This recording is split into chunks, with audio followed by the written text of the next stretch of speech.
Howdy, howdy, howdy. So we're gonna be approaching the bestest character, the bestest girl, the bestest character that is the biggest doofus, but we love him anyway. Yep, We're gonna be seeing Kanji soon. yep. The very reason I actually fell in love with this game and got interested in learning more. Yeah. Freaking So love kanji. speaking of characters in this game, Jordan brought up an interesting prospect of doing the cutout romance plot that you can do with Yosuke's social link. Yep. And like it really is interesting how elevated Yosuke gets as a character when people consider that he was at one point considered as a possible romance option, Yep. because a lot of things in the game end up pointing to the idea that Yosuke is in fact not, like, he kind of has a lot of homophobic lines. Yes, he does. Like there are some bits later on in this game that are legitimately like, Yosuke, what the fuck? Which, I mean, considering Japanese culture, would be normal for some people to hold such views and even say such things, but It's still also kind of a thing in the it's, community. It's like you're kind of doing this because you hate yourself, isn't that it? Huh? Huh? yeah, like you hate, like it's a self-imposed kind of hatred. Like he's just like, oh no, I I'm gonna say these things because I don't want to believe that I might be a part of it. It's, it's like that one bit from Hellsing Abridged. Dude, any moment from Hellsinger Bridge is great, but which one are you talking about? It's the one from the last episode where Alucard's like confronting all of the souls that he has trapped in his body.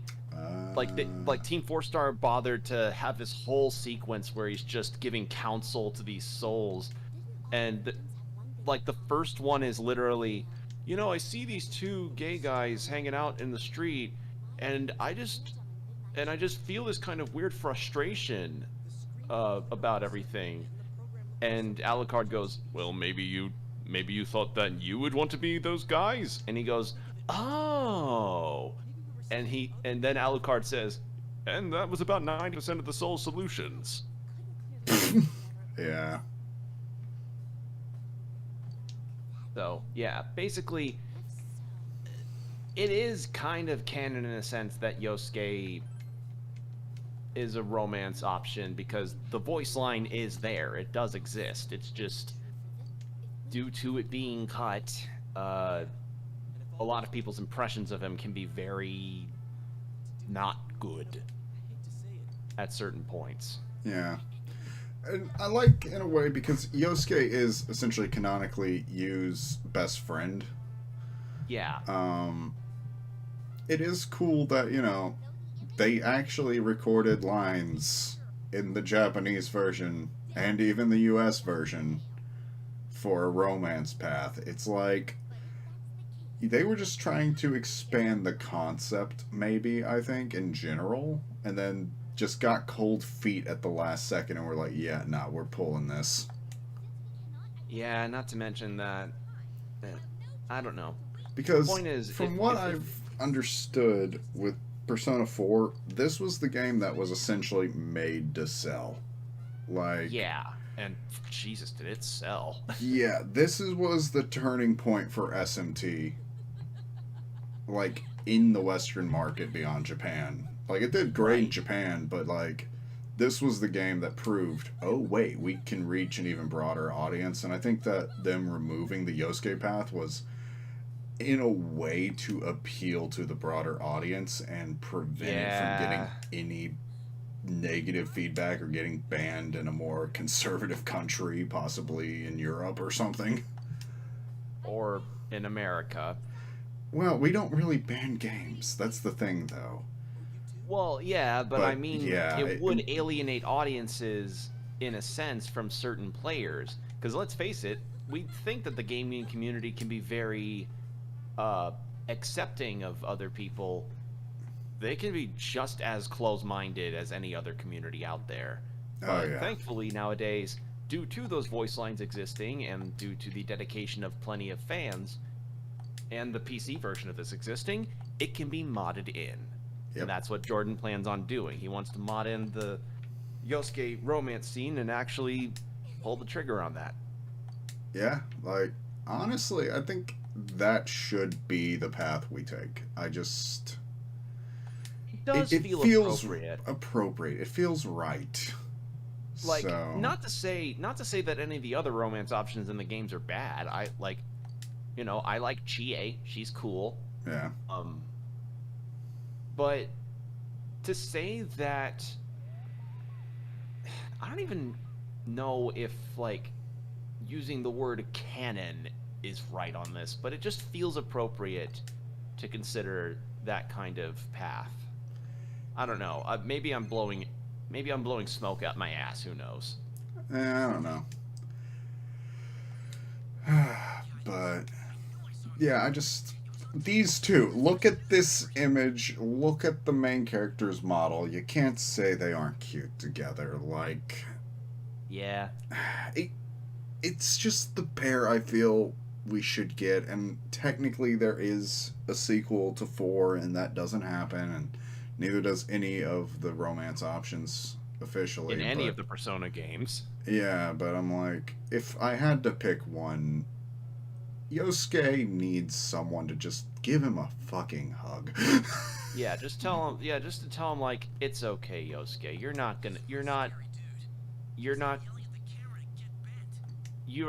the HR department for your dad's bitchy workers to rail against. Yeah, not to mention, like, I feel like with both Kanji and the blue-haired chick who does the police stuff, both of them both give off, like, some queer energy, and I feel like, yo, this is probably the gayest group in a SMT game you're ever gonna see, so let's just go ham with it.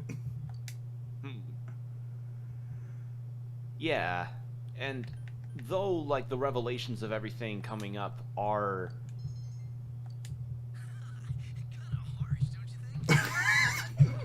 And here we go. I just started I'm not a member of the LGBT community, so I have I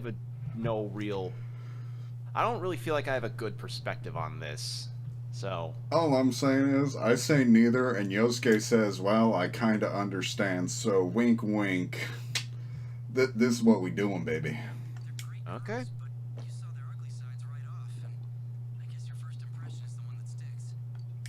You don't gotta hide it. You don't gotta hide it, dude. That reminds me of a fucking webtoon that would say the opposite. Do you know of a webtoon by the name of Warning Label? No, but I'm sure Amanda does. Okay. Well, for one thing, I'd recommend it. It's actually pretty good. And its premise goes like this. This guy sees this girl at a bar that he thinks is nice, and he's like, oh, okay, I'll go say hi to her. You know, just make small talk, as you do. And as he does this, he's like, oh, hey, I like your tattoo, because it's like a knockoff of a Konami code, because weird copyright stuff. And then suddenly a piece of paper apparates in front of him in a burst of flame, and he's like, what is this? And she's like, oh, that's my warning label. I had a really bad falling out with my ex, and he managed to get a curse placed on me, so now that anybody who has any kind of romantic interest towards me starts to talk to me, that piece of paper apparates in front of them, showing all of my faults in a relationship. Oof. Yeah. Oof. Yeah. So picture that. That is a terrible thing for like, you're going through, like, you see someone that you think is cute, and you're like, okay, I'm gonna chat them up for a second. Like, you know, see if something could be, see if we can get to know each other. And then just their worst traits for a relationship is just suddenly right on display. So, I don't know. Interesting. Yeah. Basically, Warning Label's good, and I recommend it.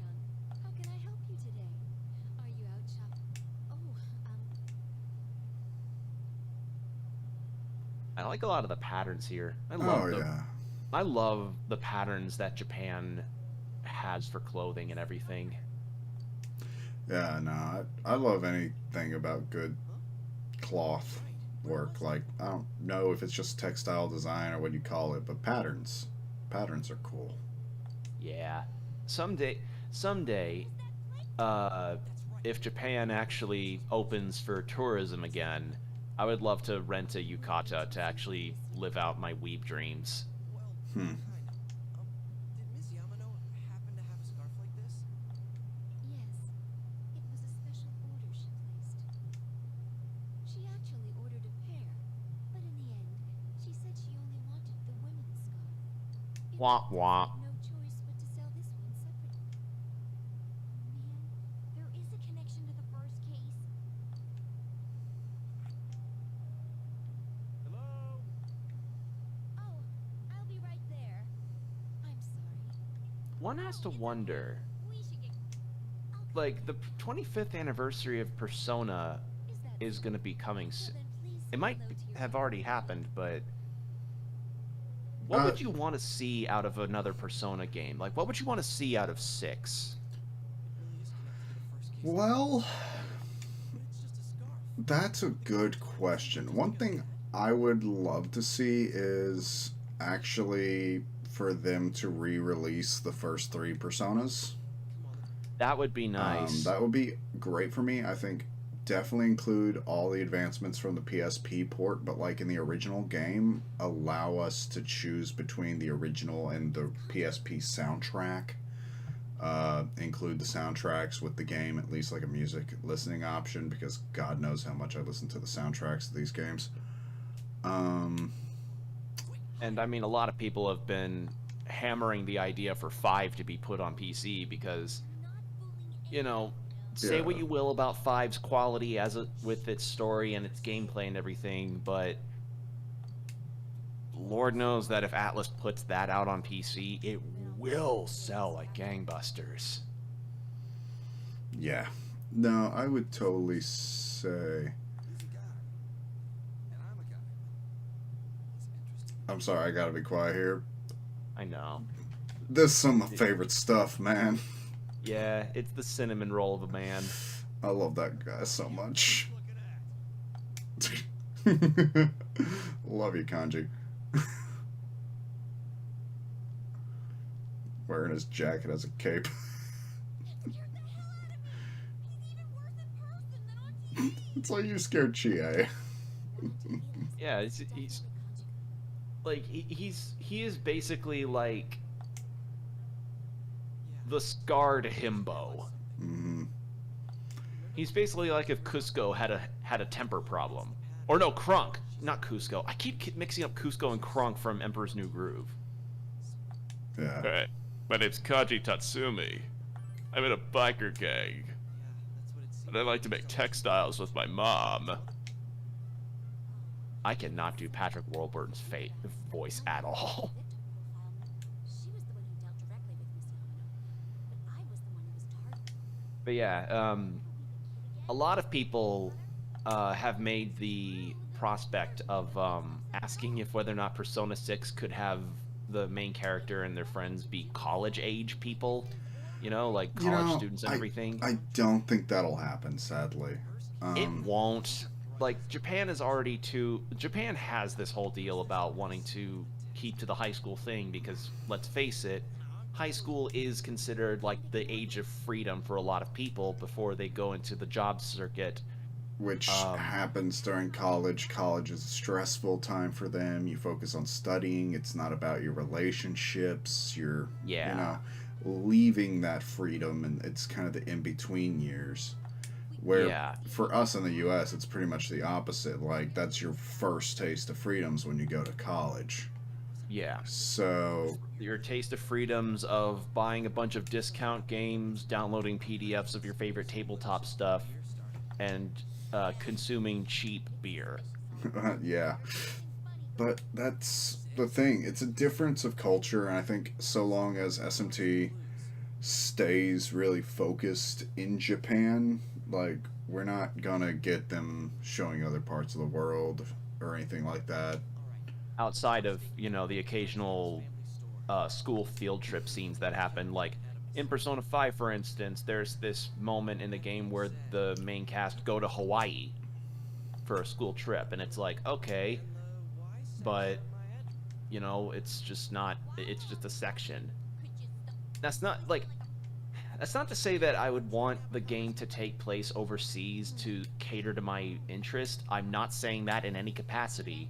What I'm saying is, it would make certain things about the game's decisions with what the protagonist does less awkward. Oh yeah. Like, you know, romancing his teacher, like in 5.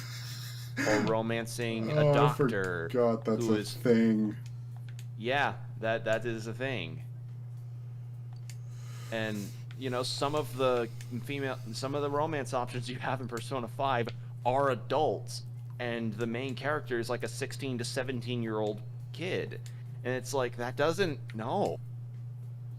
That's not good. Yeah. One of them even gets drunk in front of the main character multiple times, and it's like, why? Just let... This is why we say college age, you know? Well, don't... Again, different alcohol culture, different culture overall for those settings. What Japan sees as okay is not necessarily what we do in the U.S. Right.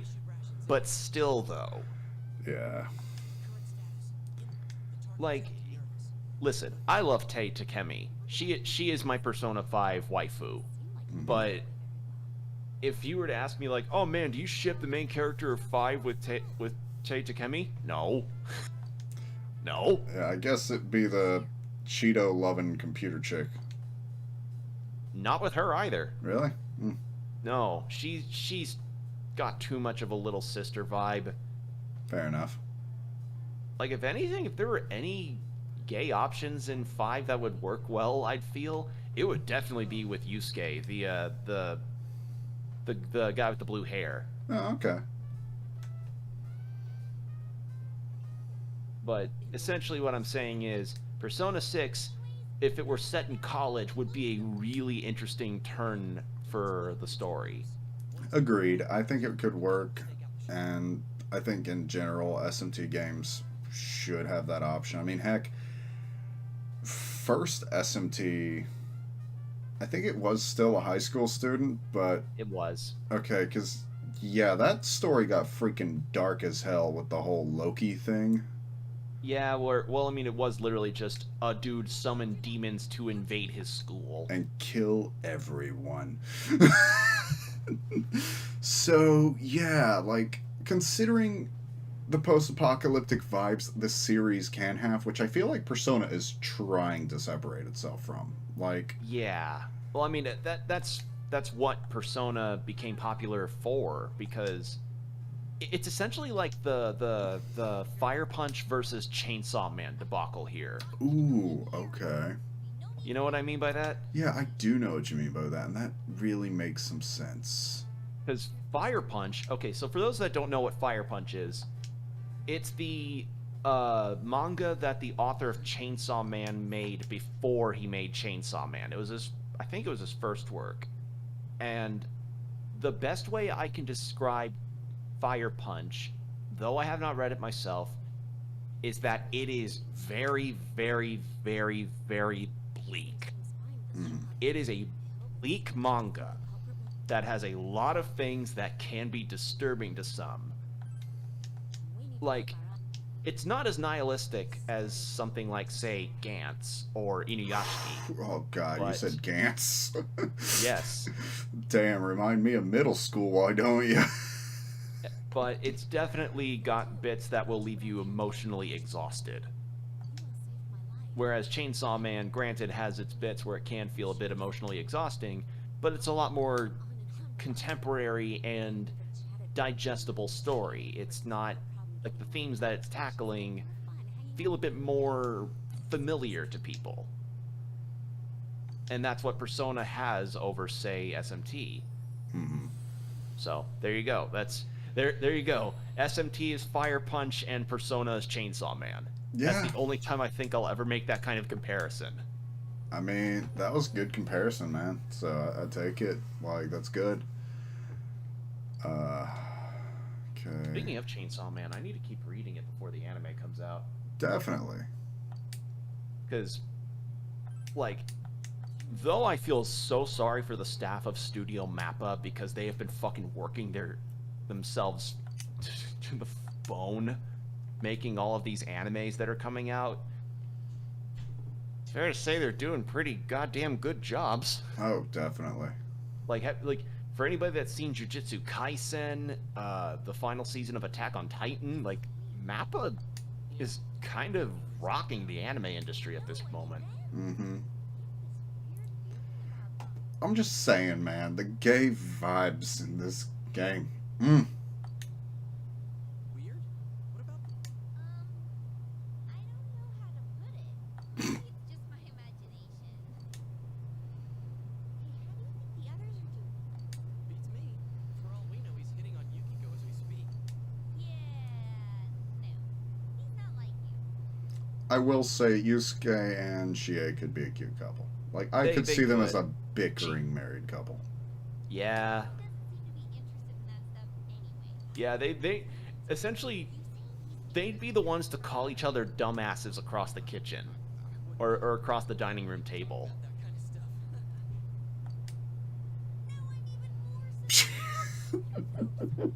of stuff. Would you be saying that he is being sus, Chie?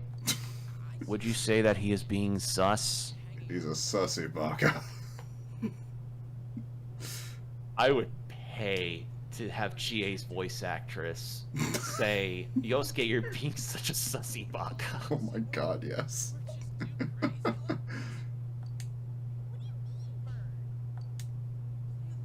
brain? Did I see you guys yesterday? Come on. It just so happened that we were walking behind you guys. Pure coincidence. Hey, our houses are just over It's really interesting to me how Yuri Lowenthal can play so many famous characters and different NPCs. Like, he's just everywhere. Like, you'll play some game and he's just gonna pop up at random and you're like, is that Yuri Lowenthal? Mm-hmm. Say what you think. You got it all wrong. His eyes. No, this isn't. That's a good portrait for Kanji, but it's not my favorite Kanji portrait. Fair enough. My favorite Kanji portrait. Oh man, it's so funny. It's one where like he's got his brow furrowed and he's kind of looking like he's crossing his eyes and his mouth is shaped funnily. I know the one you're talking about. Do you know the one I'm talking about? Yes. It's I may so... never have beaten this game, but I remember this game so well. Yeah. Yeah. But the Oh other my idea God. Like Just the other the idea plot. that I have about Persona in regards to like future ideas, how would you feel about remakes of the first two games?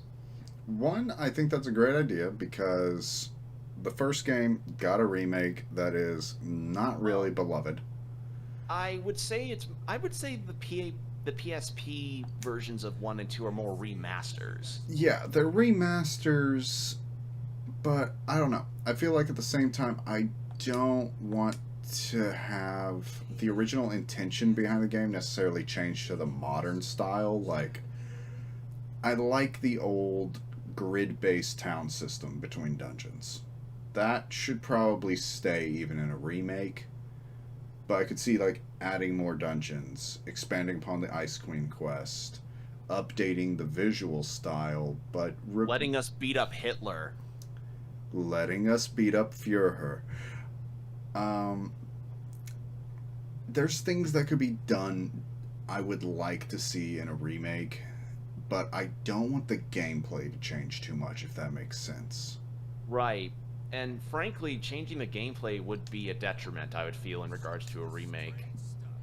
Mm, You saying that I'm straight? like, Kanji. yeah, Kanji.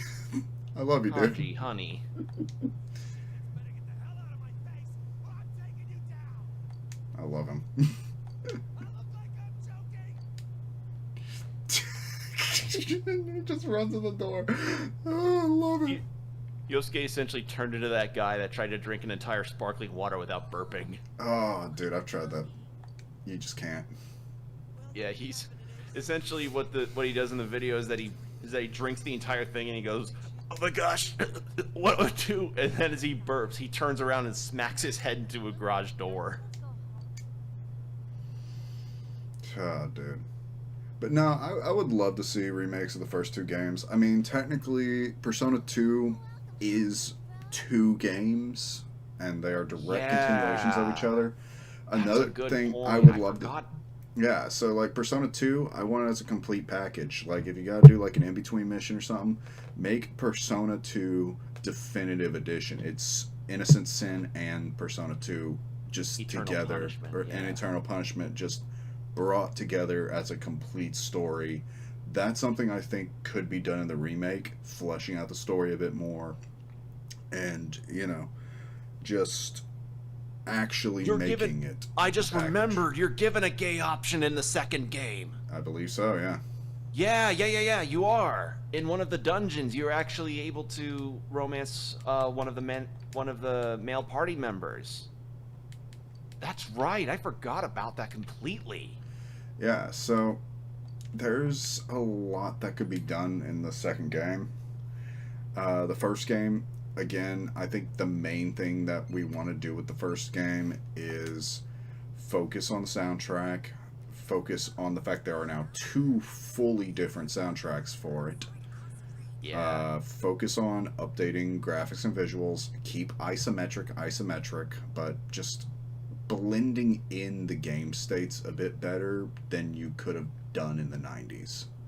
Or they could just port Personas 1 and 2 to Switch, the PSP versions. I don't think, even if they don't change much, I don't think a single person would complain about that.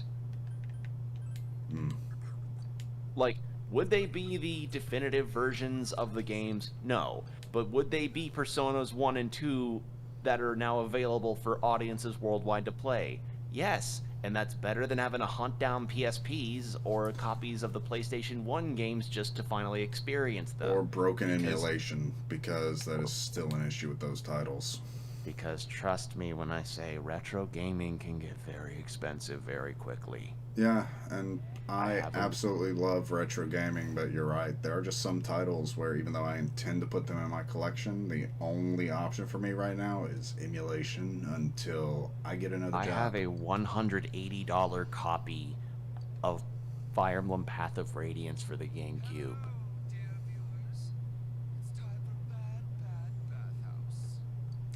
I love this portrait. I do. Yeah.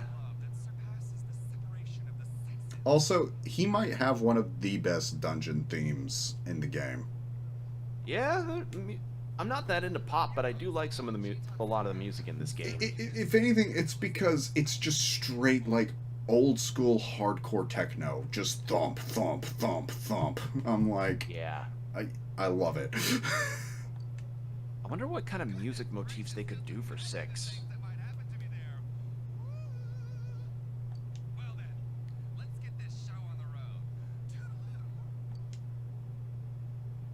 And of course, he just walks like he just dropped a load in his pants. Yeah, they are not hiding anything with this freaking dungeon.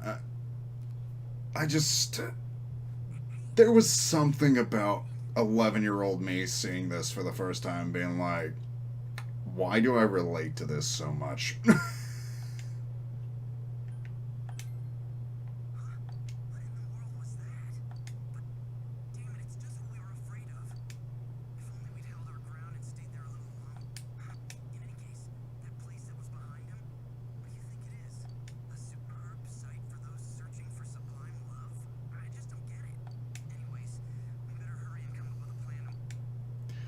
Yeah, so this would be my only thing too in like another Persona game. I don't know if they fixed it in 5. I know the PS3 emulator's now working pretty well. Does 5 actually have a PS3 release, or was it PS4 only?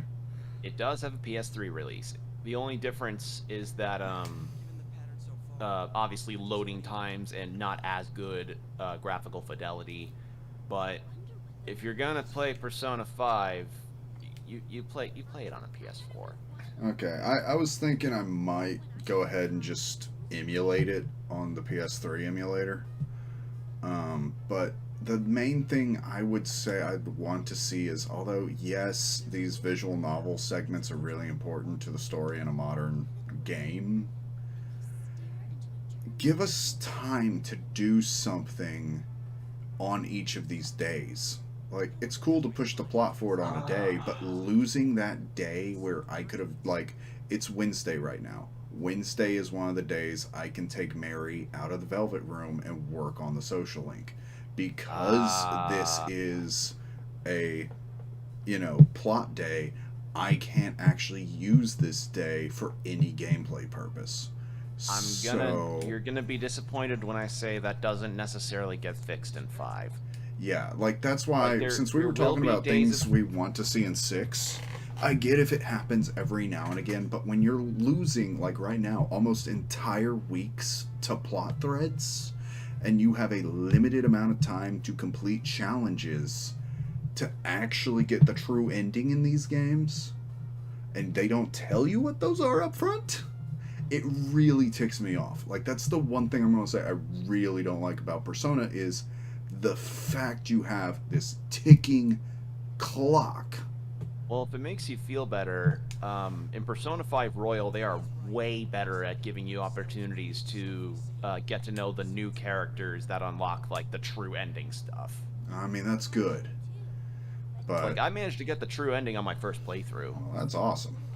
It's just, the only thing about Royal that I would say is that it has, far and away, one of the worst boss fights I have ever had the displeasure to fight in a JRPG. Literally one of the worst. It is awful. Really? It's so bad that I have actually been too, I've had moments where I'm just like, oh, I feel kind of like replaying Persona 5 Royal. I like Persona 5. I like the Persona series, and maybe play through 5 to get myself in the spirit for whatever they'll announce for the 25th anniversary. And then I remember this boss fight, and I'm like, I don't want to go through that again, though. Mm-hmm. It's Would you like mind if- the 8-bit boss in this game. No one wants to do that fight. Funny enough, I actually beat the 8-bit boss in this game super quickly in my playthrough. Dude, that boss pretty much soft-locked me the first time I played this game. You good scrub? Yeah, nah, I was a kid. I did not know what I was doing. I had no tactics. Everything on my list was nothing but attack skills. What's a debuff? Ooh, And yeah. Because, Well, now you're smarter. SMT, you can't really replace skills that easy. Ugh, it was rough. So, in the event that you end up getting to play 5 in the future, would you like some forewarning as to the mechanics of this boss that I hate so much? Honestly, as I said, I know I got a good PS3 emulator. Probably we can play it. I'd rather get like a play-by-play while I make a fool of myself. No. You don't understand. In the original version of 5, it is nowhere near as bad as it is in Royal. Really, they made it worse in the update. They made it worse in the update. Okay. Now the thing is that I don't know how good the emulation could be on that, but I frankly find that it'd be worth it to get a PlayStation 4 in any capacity just to play some of the games that are on the system, because you'll also get to play Bloodborne. I mean, but now I can emulate Bloodborne. And we have the PS1 remake of Bloodborne, which is the version I'm going to play. That's true. But in the event that you do get to play 5 in the future, I won't spoil the story aspects around it, because, you never spoil the story stuff, because even Atlas gets on that gets incredibly anal about story spoilers. Mm-hmm. But, oh man. this boss fight. So, I will at least say what this boss's theming is. Okay. This boss is, in the real world, the CEO of a fast food company. And the deal around his dungeon theming is that he doesn't treat his workers well. Big shocker. Yeah. Like, he treats them like robots, where, like, the employees are literally turned into robot enemies you fight gradually throughout the game. You gotta find their weakness and you gotta beat them. And throughout the dungeon of this particular area, you go through the various stages of how awfully he treats his workers, giving them very little time of a break, and like giving them very little time for lunch, and then giving them even less time for breaks. Having to deal with time limits to get to a certain spot in platforms and everything. What was another one? Having to deal with various tiers of the robots. Like, there's the grunt ones that are like the lowest level workers, there's the intermediate ones, then there's the bosses, and then there's a big boss one. And it's like, okay, you have all these things mixed together to show this guy is a shitty CEO who treats his people awfully. And one of the common things in Persona 5 is that the mechanics within the dungeon will appear in the boss fight in some way, shape, or form. But the thing is, they do it so awfully in the boss fight that it like literally removing one of the aspects would be easier. Really? Yes. So you get up to this guy, and he's his whole story arc, so to speak, is him trying to ascend into politics out of being a CEO. Okay. So it's, in a metaphorical sense, he's doing it by going into a UFO to go up, because he's ascending into politics. And the party come up to him, you know, and we're like, we're gonna stop you, and he's like, cringe, and then the boss fight starts. And when the boss fight starts, he himself doesn't fight. He brings up his robot employees to fight for him. That's fine. You know, that's fine. He's using his workers as a shield. But the thing is that you have to defeat the workers by using their weakness, because everything else they are very heavily resistant against. And it's like, okay, then you just mow through them, go up the next tier of worker, and just mow through them until he has no resources left, and then he dies in one hit. Here's the problem with that. In Royal, if you do not wipe out the worker robots all in one move, like all at once, they will indefinitely respawn that single tier. So you can be stuck on that for a good while if you do not have their weakness prepared properly. And Oh, I they should also not have done that.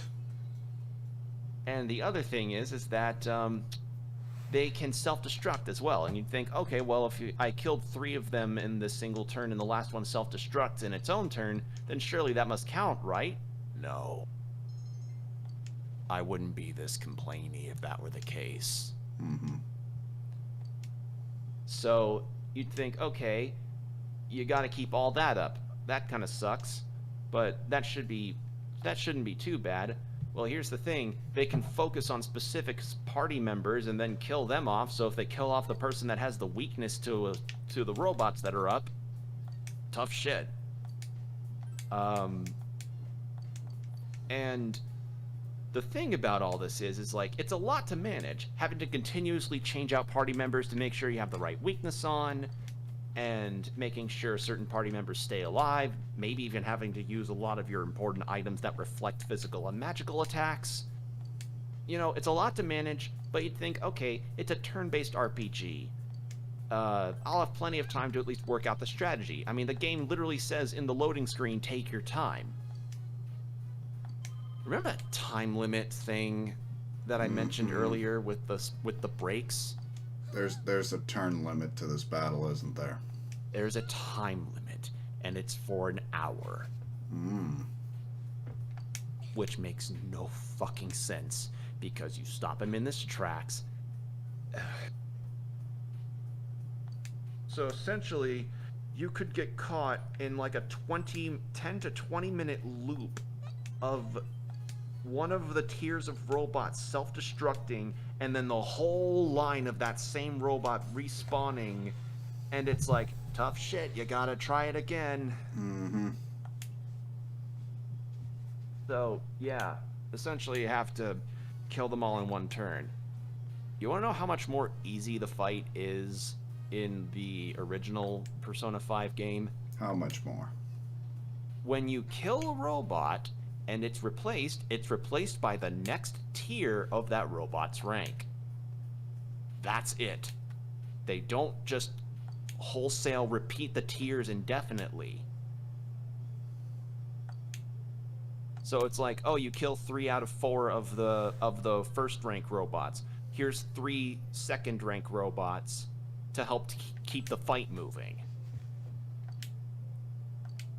So there you go. That is my TED talk on how absolutely fucking infuriating. Yeah, that does that sound boss bad. It is But awful. you know, it's also infuriating. I've been playing this game the best I can right now, but because I didn't spec into doing something at some time during the weeks when I had a little bit of gameplay time, I can't tell Dojima it's not Nanako's fault because I don't have enough courage. Oh. I don't have enough expression either. Ouch. So, guess what? Those responses that give you points towards the chain that allows you to up the level with Nanako so that you can make better personas and also get the good ending where she doesn't freaking die like when I first played this game. Can't do that because I didn't do some arbitrary task like 2 weeks ago before I started the whole kanji thing. Woohoo! Well, if it makes you feel better, the social stats are way easier to raise in 5. Like, I had one of the stats maxed out before I even reached the 3rd dungeon. Oh, wow, really? Yeah, it's easy.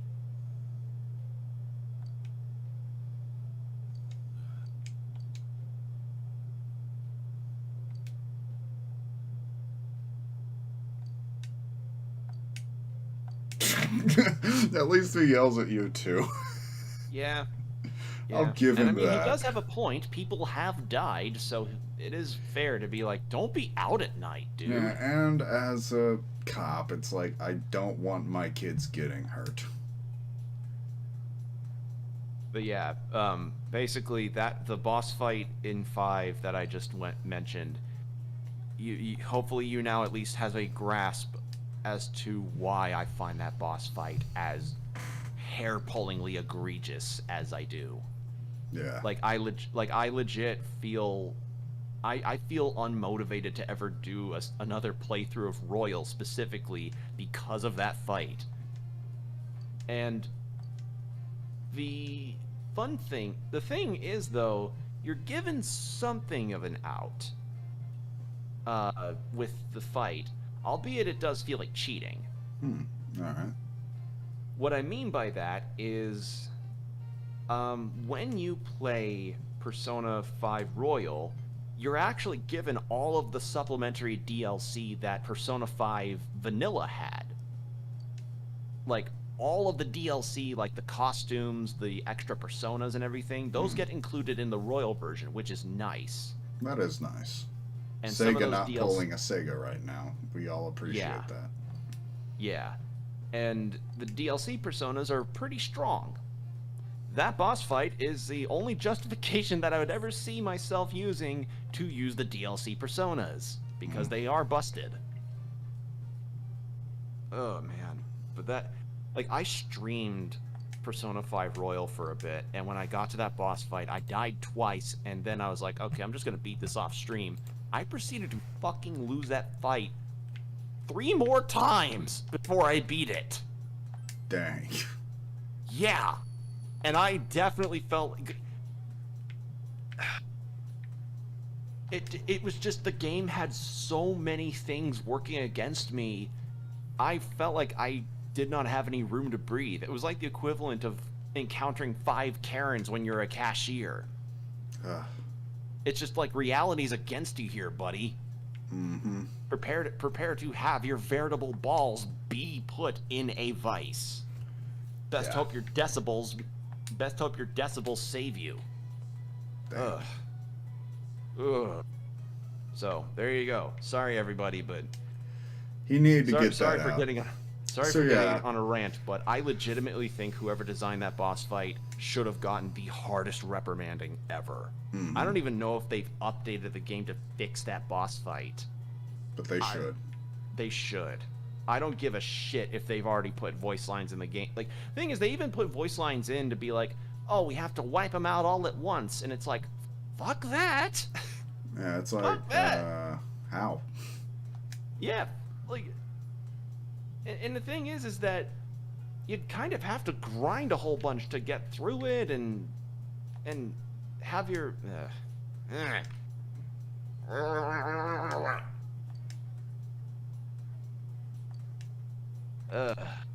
So there you go. That's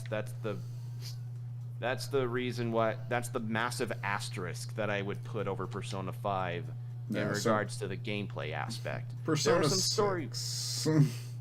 There are some story aspects of 5 that I would also say are problematic.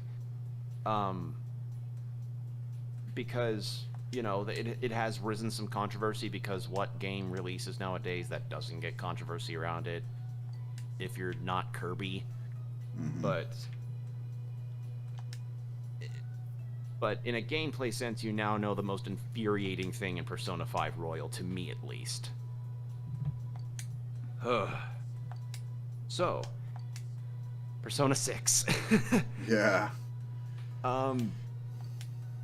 Besides the college age thing, like, for one thing, it would bring in the prospect of how adulthood can be perceived and how really and truly unprepared people can end up being going into the working world, because let's face it, when you're a teenager, there's certain things about the adulting world you are not really told about or meant to be prepared for. Yeah. So that would be an interesting theme, being like, adulthood still has a lot of room, a lot of, like, places to grow. You know, you don't just immediately get everything figured out once you're out of high school or have your job. There's still shit to figure out, man. Oh, yeah. Lord knows I could have used a lesson like that. And what I would also like to see, and this is a very personal thing, I would love to see the Velvet Room be depicted as a bar. That would be kind of cool. I would love for Igor to be making the Persona fusions as he would with a cocktail. Like he throws the Personas into like a cocktail shaker with some ice and then shakes them together and pours something out in a martini glass, and the Persona rises from the liquid. That would be... I want that so badly. Like it... And then for like the mess up Personas, the botched ones, he could drop the cocktail shaker by accident or something. I don't know. Yeah. Oh.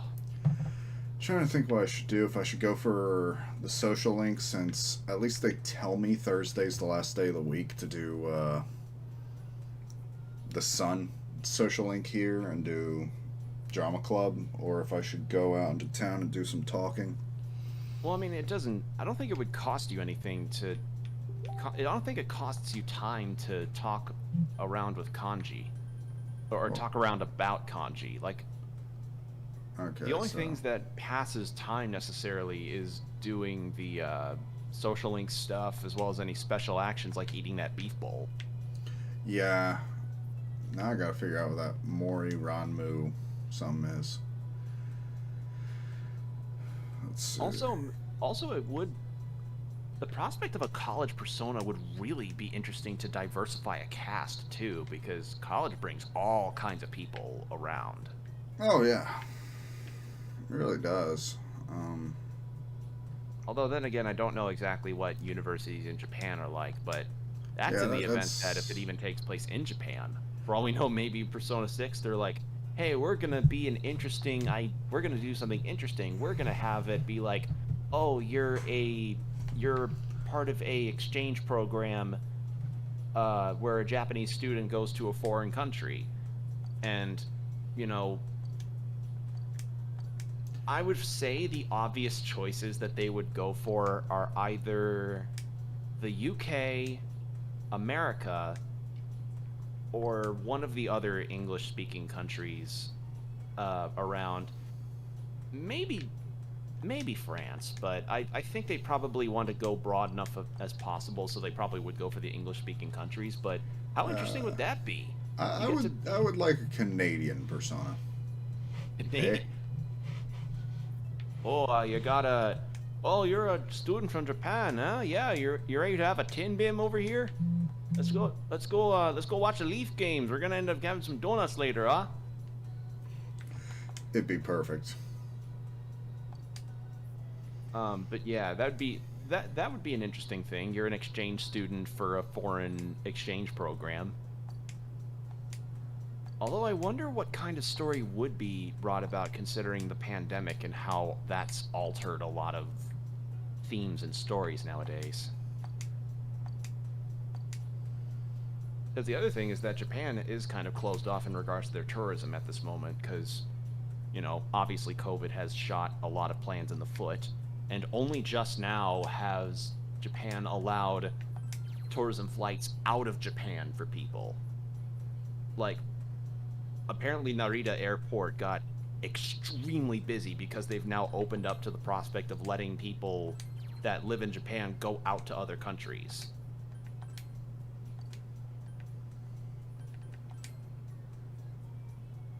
If you want to work on expression, translator's the one to go with. Yeah, I'm gonna need that. But I do remember daycare having an interesting thing that happens in it. Yeah, it's got a social link attached to it. Yeah. Probably should work on expression though first so I can actually work on Dojima.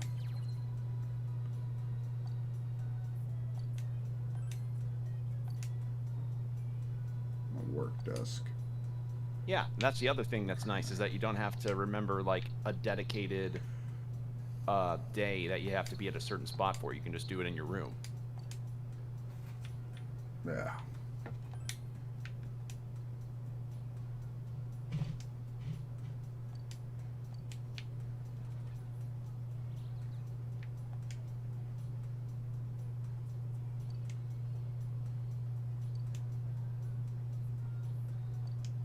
Oh, I understand.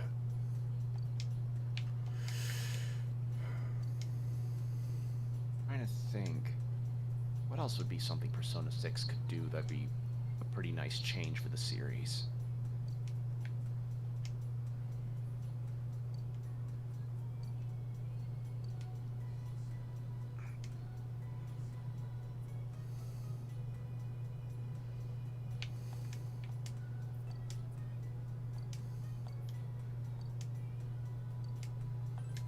I think that's kind of it. A lot of people want college age. We brought up the prospect of possibly it being a more international kind of setting. Yeah.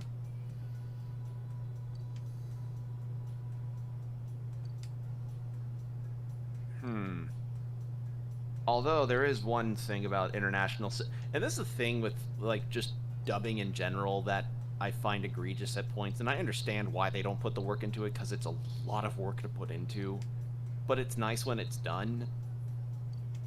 Multilingual voice acting, if it can be done, like it's with moments where there are some times in shows where it's like, oh, the characters that are speaking at this time are speaking perfect English, but we have to suspend our disbelief and believe they're speaking a different language. You know, things like that. Like in Metal Gear Solid 3, when Snake's rescuing that one doctor, he goes, "Your Russian is superb." And it's like, but we're both speaking English. Like, I understand they couldn't ask David Hayter to speak fluent Russian, but I don't know. Could have gotten a person that can do Russian acting. Yeah. But point is that I appreciate whenever an international aspect to a cast is actually addressed in some regard, as opposed to us having to suspend our disbelief. There's a specific instance that I can think of, and this was actually edited in a YouTube video that emblemizes.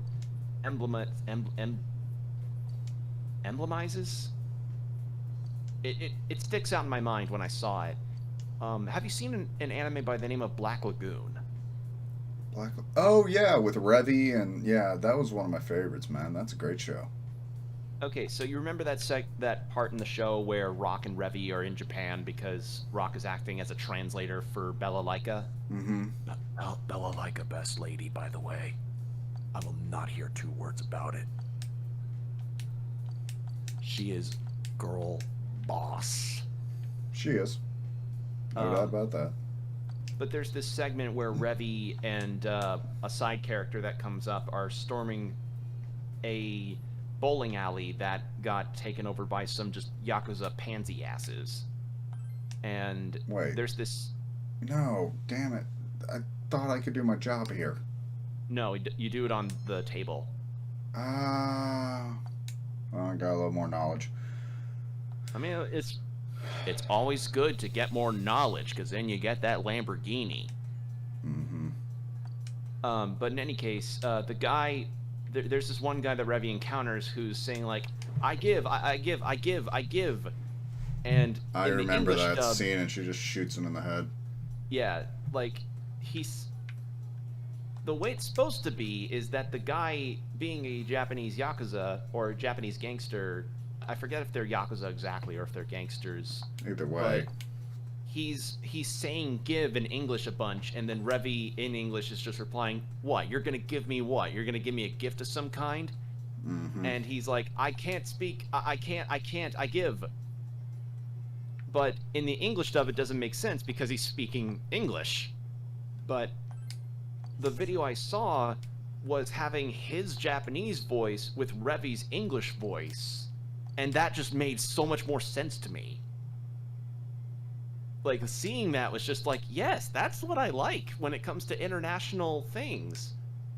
Like, if the story takes place in one setting, like, say, if it takes place in, say, Tokyo, and there's an English dub of it, okay, they're speaking fluent Japanese, even though we hear English, that's just for the English dub and everything. That's fine. But when it comes to having an international cast and they're all speaking fluent Japanese in a setting where it would feel a bit odd for characters to be speaking fluent Japanese, Sorry. that just kind of suspends the disbelief a little bit. Yeah. That just kind of destroys that kind of, okay. And that's not to say that we should always expect all of our animes to have multilingual dubs when you have an international cast, because that's a lot of work to put in. Oh, definitely. But when the work is put in, It's worth it. It's worth it. Best example that I can think of is Megalobox, Amen to Megalobox. which has influences of Spanish culture. Mm-hmm. And characters in that show do speak Spanish. Like, not full sentences or like large monologues, mind you, but the fact that they do have those kind of lines, big round of applause for them. Mm-hmm. Hell yeah. We need more. I'd love to see more of that. As well as a moment in Persona 5 where one of the female party members is trying to talk up this one person who's like an English royal of some kind, and she speaks English in the Japanese version, because she just knows English because she's half Japanese. Yeah. So it just makes sense, and I'm just like, I like it. I like when the acknowledgement of language barriers is a thing, and characters speak their mother tongue. Mm-hmm. It's cool to me. Alright. So yeah, I guess that's my linguistics rant. But I understand if it's not. I understand why it's not a common practice, because it is very Expensive. It's expensive. It's a lot of work to put in for something that admittedly is only for people like me who really care about it, but it's nice when it's cared about. It's nice when they actually take the time to care about it. Like when they like what's a good well, say in Persona 6, that our hypothetical foreign exchange program thing happens, and you encounter and one of your party members is somebody from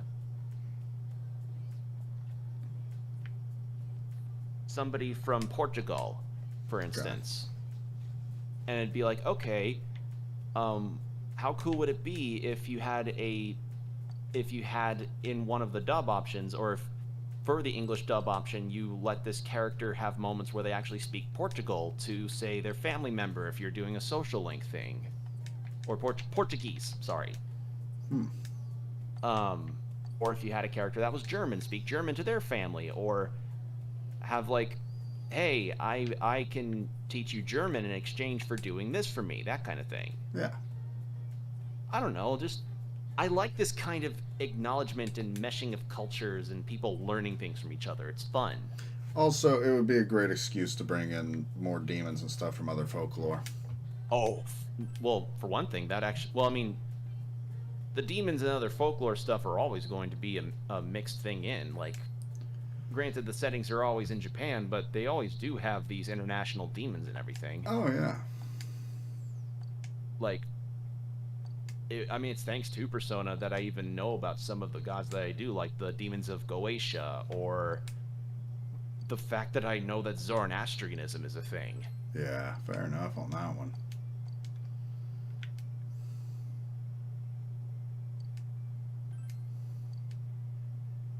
It's just interesting to read up on these mythologies. I find it cool. Yeah. It's nice and fun.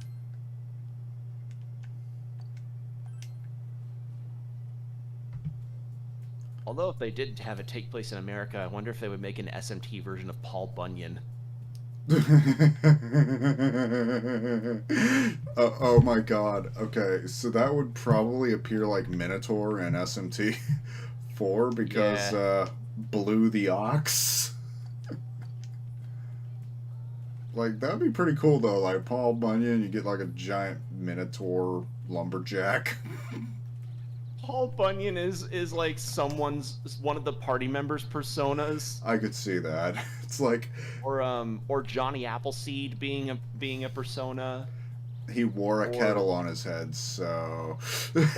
or if they want to go on the historical route, they could have Davy Crockett. I mean, that would be true. Yeah, David Crockett would work.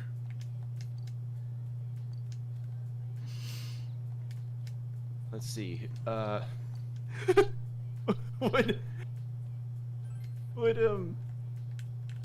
Would Chuck Norris be a persona? For memeability, yes, but I don't know if. I would fucking die laughing if that were the case. It would be so funny.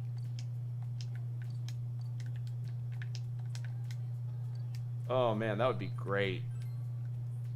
And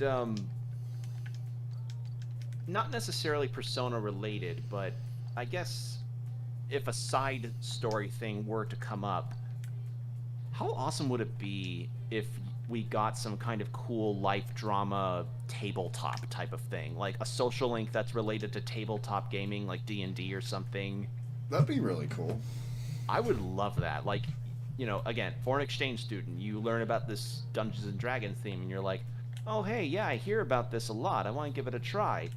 And you go into this and you encounter one of the characters and you have a social link with them, and they talk about their life issues and how they can escape those by going into tabletop, but the life issues just keep creeping up, things like that. Yeah, that would be pretty fun. like I think, and with the advent of how Yakuza got a new protagonist in the form of Ichiban, who is a RPG nerd, Yeah. I would. So you know how the side plots of Yakuza tend to be these interesting deep dives into other kinds of game styles, like Yakuza 0 has the real estate stuff and the hostess club thing, and I think in Yakuza 4 there was a crime drama. There was like another crime drama happening with the crime drama in the main plot. Point is, there's always some kind of like the pocket circuit racing, like things like that. I did love Pocket Circuit.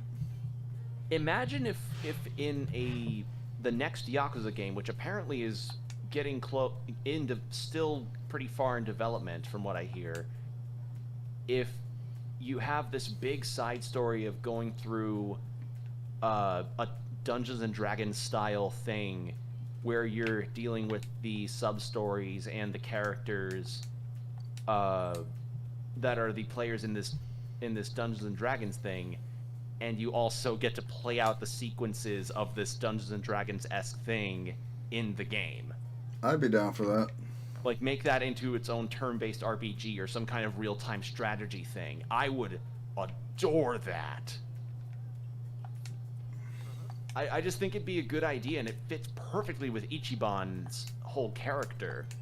Because they changed Yakuza 7's gameplay into being a turn-based RPG because, one, people thought it would be cool, and they liked it from the initial April Fool's trailer, and two, Ichiban's a Dragon Quest fan. So it makes sense because he's thinking of himself as like a Dragon Quest hero, so it makes sense that it's turn-based. Yep, So, yeah.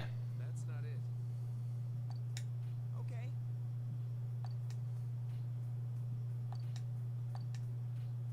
Huh, so you did the soccer guys. I did the basketball ones Yeah. when I did the athletes. Well, I used to play soccer, so, you know, it was the one I picked. Yeah, the major story thing with the basketball dude is that his family doesn't support him being into sports when they want him to be like all about the family traditions.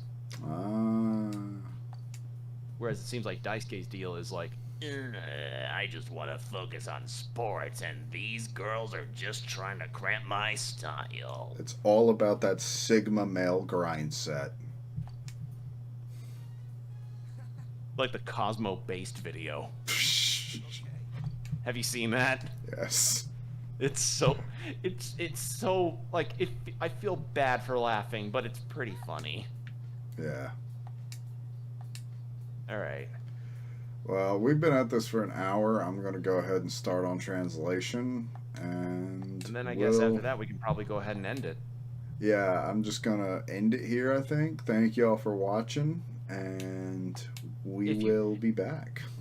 And if you guys have any cool ideas that you would want in Persona 6, sound them off in the comments, because I would legit like to hear what you guys would consider would be good ideas. Or I just want to know what y'all would think. You know, do you like our ideas that we presented? Do you have other ideas that you might want to throw in there? Do you also want the prospect of the Yakuza games to introduce a D&D thing because us tabletop nerds just want some level of validation? Mm-hmm. But yeah, it's been good. Hope you all enjoyed the video, and we will see you in the next one. Yep. Well, let's see what's going on with Nanako.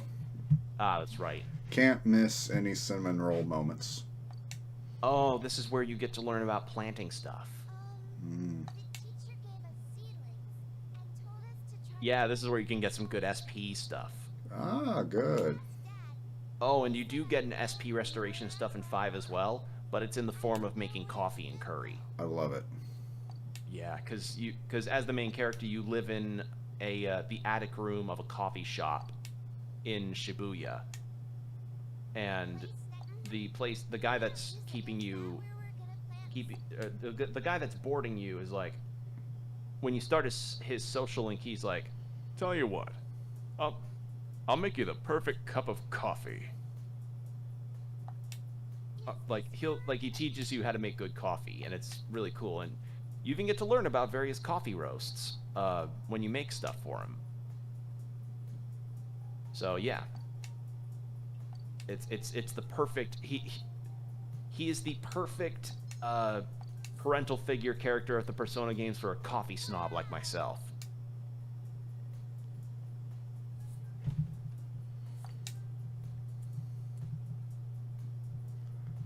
I thought she only had one, but okay.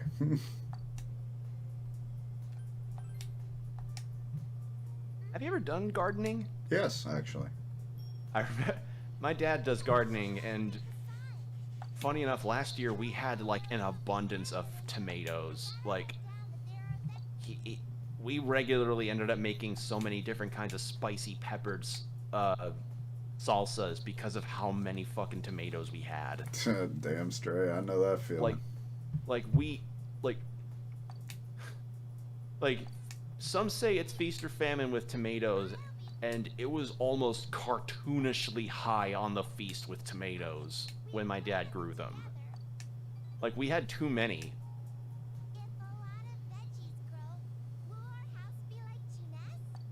Will we be like Walmart?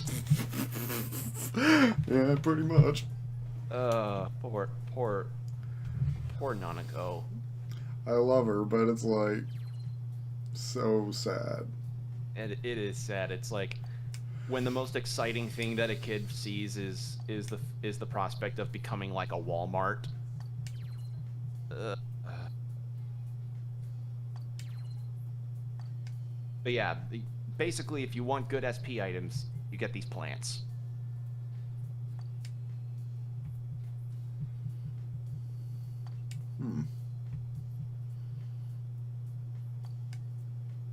I don't remember how much the seeds end up costing, but if you get them consistently, I don't think you'll have many issues with getting SP. Okay. But, yeah. Interesting. Yeah.